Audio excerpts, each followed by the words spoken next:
Everyone, आज हम discuss करेंगे इलेक्ट्रोस्टैटिक्स के बारे में।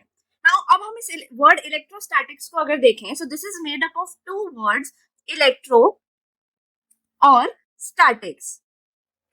अब इसे समझेंगे कि एक्चुअली इसका मतलब क्या है और कहाँ से ये ओरिजिनेट हुआ।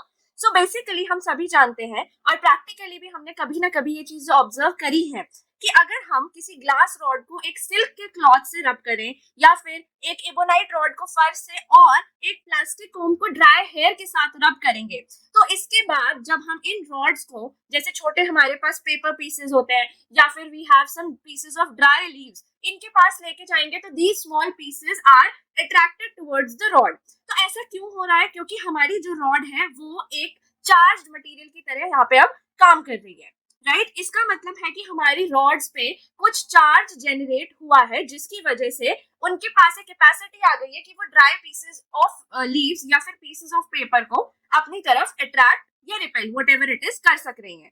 ठीक है, तो बेसिकली ये जो इलेक्ट्रिक चार्ज है, इलेक्ट्रिसिटी जो डेवलप हुई है इन ऑब्जेक्ट्स पे, जब भी हम उनको किसी भी चीज के साथ रब करते हैं, किसी भी दो चीजों को रब करने से उनके ऊपर जो इलेक्ट्रिसिटी जनरेट होती है उसको हम कहेंगे frictional electricity, right? Frictional electricity उसको कहा जाता है। और ये जो चार्जेस डेवलप हुए हैं हमारे पास, ये कुछ इस तरह से डेवलप हुए हैं कि ये एक ही जगह स्टैटिक अपनी पोजीशन पे रहेंगे, यानी कि these charges can not move.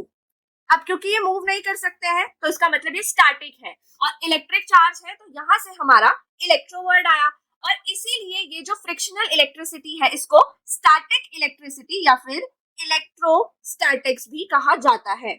I hope clear होगा ये इलेक्ट्रोस्टैटिक्स कहाँ से ओरिजिनेट हुआ।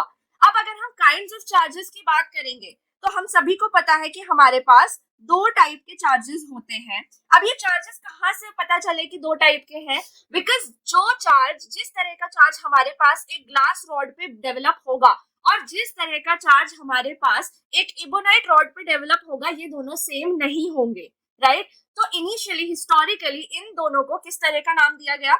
जो चार्ज ग्लास रॉड पे डेवलप हुआ उसको कहा गया विट्रस, और जो चार्ज इबोनाइट रॉड पे डेवलप हुआ उसको कहा गया रेसिनस।